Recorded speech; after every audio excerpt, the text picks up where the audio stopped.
A Look at Health is underwritten by the Saratoga Regional YMCA. Your health, your way.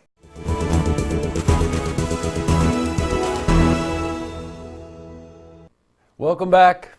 Well, it's Monday, so it's time to get ourselves in shape physically and mentally. And that's why Dr. Paul is here for our weekly look at health and well-being. Oh, it's the highlight of my week. Yours? What do you think it is for me? And it's Monday, which means that by Friday I really have to get this together. You know what I'm saying? And you usually do. You've come through. Yeah, barely come through. Yeah. Hey, we're concentrating, as you know, in three areas: nutrition, and exercise, and stress. Correct. And for our viewers who follow this segment, you know that we're concentrating on nutrition. Okay, looks like you did some grocery shopping here. I did. You First did? time in a while, yes. Hit the grocery store this morning. All right, so what's the topic today?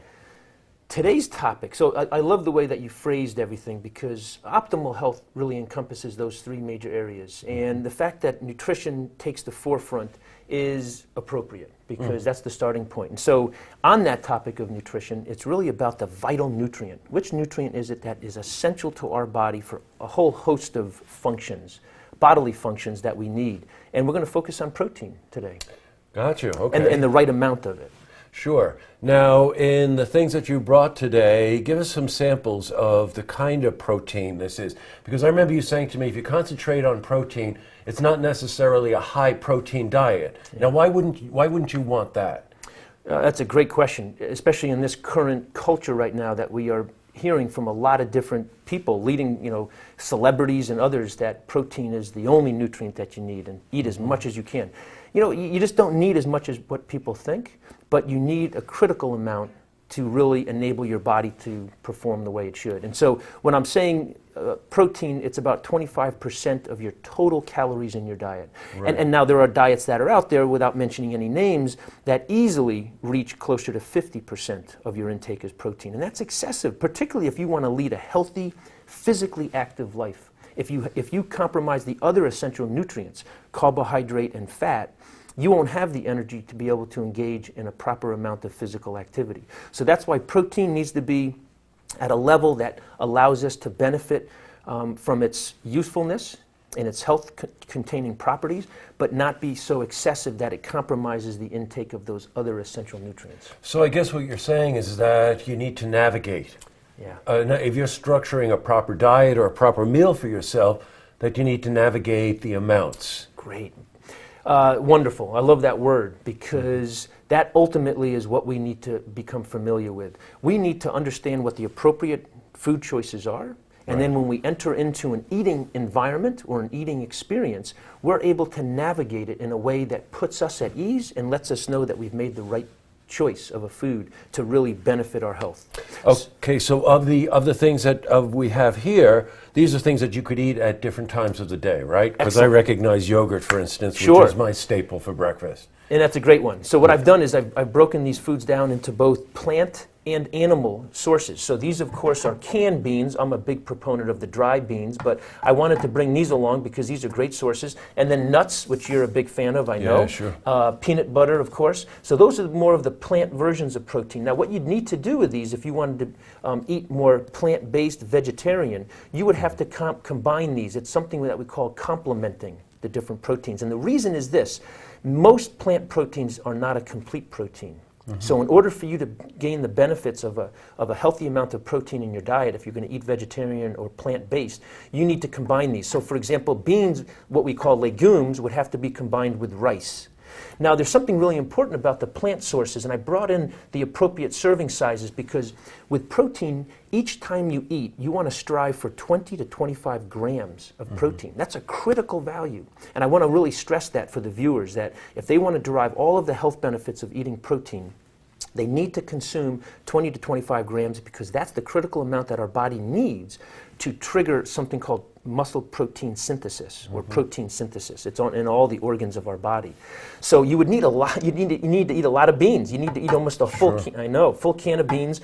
This is a cup of nuts. Now the problem, or the challenge, I should say, this is 5 tablespoons of peanut butter.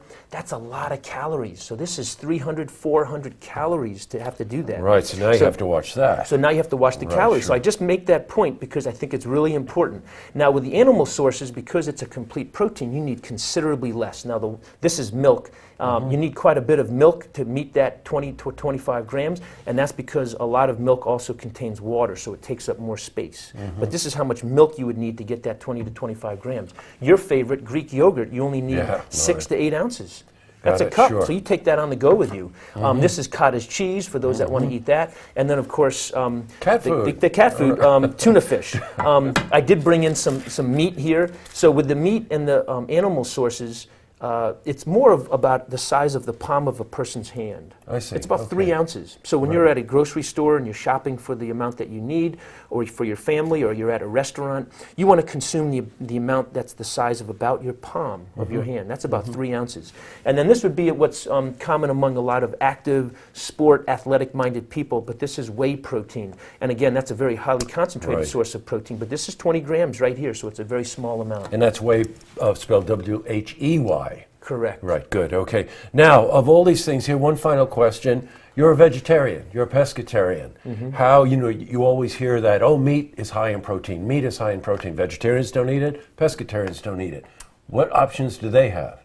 Right, so I would direct them toward the legumes, things like lentils, black beans, chickpeas, wonderful sources, and then fish from the ocean. So, Jesse, when they look at the most healthy countries and cultures in the world, every single time, I mean, year after year, historically, it's those cultures that are living near water, a body of water, where they have access to fish from the ocean and plant life surrounding that ocean.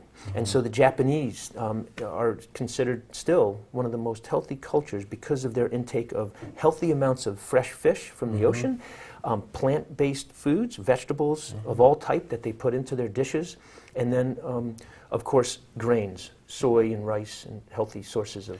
Sure, and the combinations of that. Now, especially with the Japanese, I guess, it's even raw fish. It's sushi. Now, that may not be everyone's particular taste, but boy, it's very healthy. It's wonderful, yeah, and their culture is known for that. And it's starting to infuse its way into our culture as well, and we're deriving the benefits from it. But I'm a huge believer in plant-based, and I recommend it for everybody to be the mainstay of their food intake. And once you can understand how to navigate those food choices the right way, it makes it a little bit easier. But to rely solely on things like peanut butter or nuts as your only source of protein as a vegetarian probably wouldn't be the best choice because of the number of calories that you'd have to consume. So you can't wolf down 16 peanut butter and jelly sandwiches a week. That's probably not a good idea. Have you done that in the past? No, but I'll tell you one thing. I've been a pescatarian for 39 years. And it shows. So, you do. It doesn't take a lot, Paul. You just really have to make a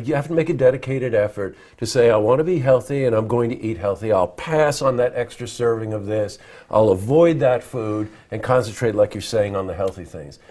All right, so for our viewers, you can go to our website, looktvonline.com. So for next week, I think we should give an assignment out each week. What do you think? Oh, I think that's a great idea. Put it into action. This week's assignment.